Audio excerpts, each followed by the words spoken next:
어느 날 갑자기 긴 꼬리를 들이우고 나타나는 혜성은 오랫동안 전쟁이나 기근, 역병과 같은 재앙의 전조로 여겨졌습니다. 하지만 이 혜성이 태양계 천체임이 밝혀지면서 막연한 두려움은 사라지고 과학의 시대가 시작됐는데요. 네, 오늘 별별 이야기에서는 한국천문연구원 안상현 박사와 함께 혜성에 대해 알아보겠습니다. 네, 박사님 안녕하세요. 어서 오세요. 안녕하세요. 네, 혜성하면은 뭐 뒤에 배경도 있지만 긴 꼬리가 일단 생각이 나고요. 네. 그 지구와 충돌 가능성에 대해서 뭐 딥임팩트나 아마겟돈 이런 SF 영화가 생각이 나기도 하는데 네. 혜성을 어떻게 설명할 수 있을까요? 예. 혜성은 45억 7천만 년 전에 태양계가 생길 때 거기 미행성들이라는 게 있었는데 네. 수많은 미행성들이 있었는데 그것이 행성이나 해 이런 걸로 뭉쳐지지 못하고 남아있던 게 있어요. 그게 네. 이제 태양계 소천체라고 하는데 예. 그 중에서 태양 근처에 있는 것들은 소행성이 되고요. 예. 태양계 이제 외곽에 있던 것들은 이제 혜성이 되는 겁니다. 그래서 그 혜성이 오르트 구름이나 카이퍼 벨트 이런 데 이제 있다가 천왕성이나 해왕성이 궤도를 돌면서 그걸 건드려요. 섭동을 합니다. 네. 건드린다고 하는데 그래서 그것이 태양계 안쪽으로 떨어져 들어오기 시작하죠. 그래서 그것이 붙들려가지고 태양의 인력에 붙들려가지고 궤도를 돌아요. 네. 그런 것들이 이제 주기해성이 되고 그런 겁니다. 그렇군요. 이제 그것이 목성쯤 오면은 거기서 승화가 일어나고 코마라는 게 뭘 말하는 건가요? 고체에서 기체로 바로 변하는 네. 거를 예. 승화라고 합니다. 그래서 그것이 코마라는 이제 머리라고 하는데요. 그걸 만들고 그것이 이제 태양풍을 받아서 긴 꼬리를 만들기 시작해요. 아, 예. 그래서 혜성 그다음에 화성쯤에 오면은 그것이 이제 먼지 꼬리라는 것도 생기고요. 그래서 네.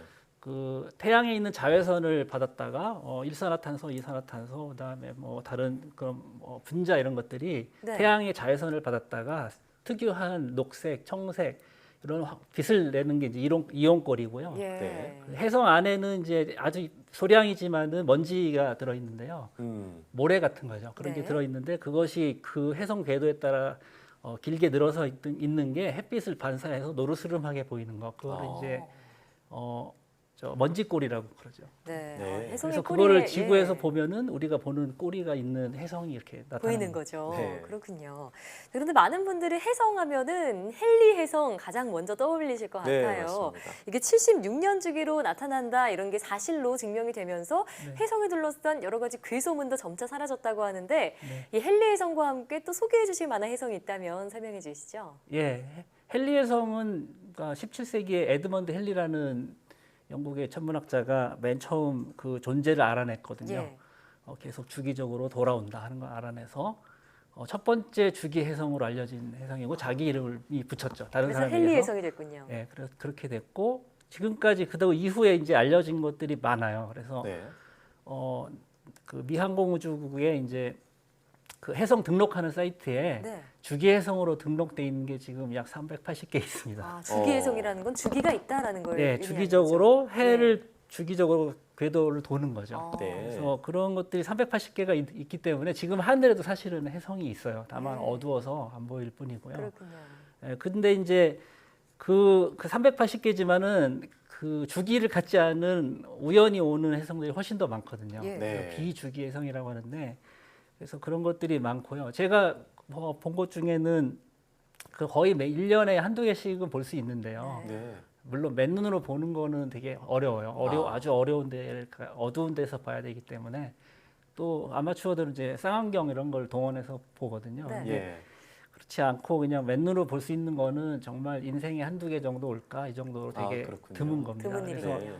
어디 이제 언론이 내는 데서 해성이 나타나니까 보세요 그러면은 다 실망하거든요. 아, 안 보이니까요. 예, 도시에서도 그렇고 어디 가도 잘 안 보이거든요. 예. 그래서 근데 제가 봤던 거 중에는 몇 년 전인데 러브조이라는 사람 호주 사람인데 이 사람이 발견한 몇 개 해성 중에서 하나를 본 게 있어요. 근데 맨눈으로는 역시 제가 눈이 나빠서 못 보고 예, 카메라로 찍어가지고 본 게 있었고요. 네.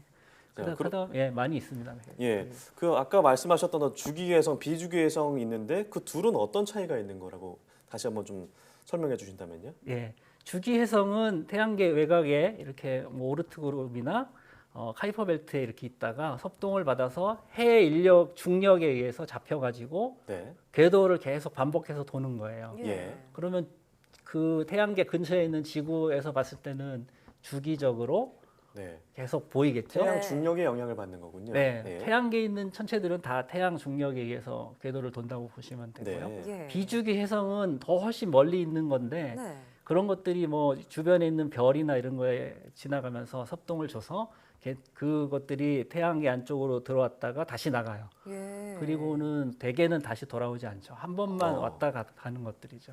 그럼 비주기 행성 같은 경우에도 좀 그 궤도를 계산해서 볼 수가 있을까요? 비주기 해성도 예를 들면 요즘은 망원경이 커가지고요. 네. 몇 년 전에 한 2, 3년 전에 지구 근처로 오기 전에 2, 3년 예. 전에 발견이 돼서 세 군데만 세 번을 관측하면 그 네. 궤도를 계산할 수 있거든요. 아, 3번 정도만 관측하면요. 네, 그러면은 궤도를 알아가지고 언제 이제 어느 하늘에 몇 시 며칠에 어떻게 예. 보일 것이다라는 게 이제 계산이 돼요. 그런 정보를 그래서- 알려주는 곳도 있을까요? 예, 우리나라에서는 이제 저희 천문연구원에서 알려드리기도 하고요. 예. 미국의 이제 항공우주국에서 하기도 합니다. 어, 그렇군요. 네, 이렇게 얘기를 들어보니까 직접 보고 싶다는 생각이 드는데 네. 이 천문학 전문가가 아니어도 해성을 사진으로 찍을 수 있다 이렇게 말씀을 하셨는데요. 네. 일반인이 해성을 관측하려면 어떻게 해야 될까요? 예, 저도 사실은 이론 천문학자이기 때문에요. 일반인이나 다름이 없습니다. 네. 그래서 제가 어렸을 때부터 즐겨왔던 방법인데요. 저희 인간의 눈은 한계가 있어요. 그래서 예. 그 눈을 보완해주기 위해서 쌍안경을 쓰든지 아니면 이제 제가 쓴 방법은 DSLR 아시죠? 네. DSLR 카메라요. 예, 요즘은 뭐 사실 폰카로 다 쓰지만은 네. 그 DSLR을 가지고 장기 노출을 주는 게 있어요. 10초, 15초 이렇게 오랫동안 셔터를 열어놓을 수 있는 게 있어요. 예. 그러면 미리 인터넷이나 이런 데서 오늘 해성이 어디 나타난다는 정보를 별 지도를 입수한 다음에 네. 그쪽에다 대고 그 셔터를 카메라를 고정시켜 놓고요. 삼각대나 이런 데로 네. 고정시켜 놓고 셔터를 10초나 20초를 노출을 줍니다. 그러면은 화면에 별들이 점점이 나타나고요. 예, 거기에 해성이 이제 별과는 다른 게 있습니다. 제가 찍은 거를 이제 보실 수 있는데 오, 네. 제가 작년 겨울이요. 12월 13일 날 예. 안면도에서 오. 이제 찍은 것인데요. 예. 예, 거기 하얀 점이 3개가 이렇게 있고 다른 뭐 몇 개 점도 네, 있지만 밝은 점이 많이 일단 보여요. 밝혀 있고요. 예, 예. 그게 별이고요. 예. 그 중간쯤에 좀 뿌옇게 솜털처럼 이렇게 별하고는 다르게 좀 퍼진 것처럼 빨간 보이는 원 게 안에 있어요. 있는 거 말씀하시는 거죠? 예, 그렇습니다. 예. 예. 잘 저렇게 사진기로 찍어도 잘 저 정도로 나옵니다. 아, 저게 바로 해성인가요? 네, 저 별하고 다른 거를 딱 알 수가 있어요. 네, 확실히 생김새는 다르네요. 예. 꼬리는 없지만요. 예, 그러면 네. 뭐 저기를 더 노출을 더 준다거나 예. 네. 또 감도를 높인다거나 해서 다시 찍어보고 네. 그렇게 합니다. 근데 그렇군요. 더 이제 관심이 있으신 분들은 망원경을 가지고 추적을 하면서 훨씬 더 오랫동안 노출을 줘요. 그러면은 우리가 인터넷이나 네. 책이나 이런 데서 보는 멋진 해성 사진들이 나옵니다. 그럼 네. 네. 좀 더 잘 보이는 좀 해성 사진 같은 게 없었을까요? 예, 그죠. 저 같은 날 우연히 제 지인인데요.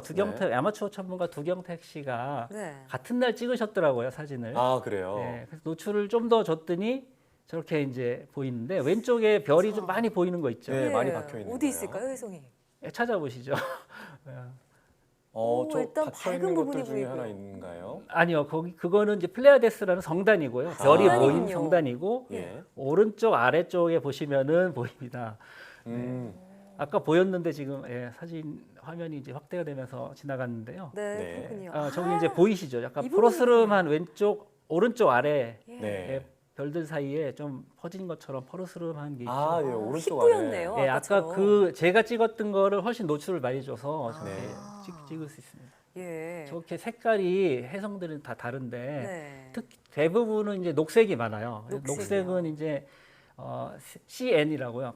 그러니까 시아노젠이라는 분자. 네. 그다음에 C2. 그래서 분자 탄소가 있어요. 그런 것들이 이제 해에서 나오는 자외선을 흡수했다가 저런 색깔을 녹색을 녹색을 내는 거죠. 내는군요.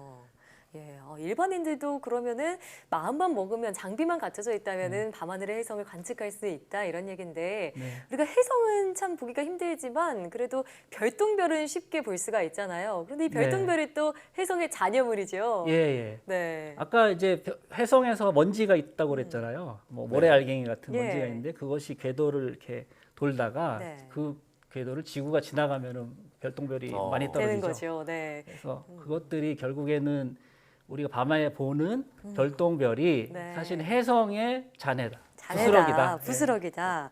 네, 그럼 우리가 혜성을 보고 싶을 때 아쉽지만 그래도 별똥별이라도 보면서 혜성을 생각해 보는 것도 좋을 것 같네요. 네. 네, 오늘 말씀 잘 들었습니다. 네, 네, 고맙습니다. 감사합니다.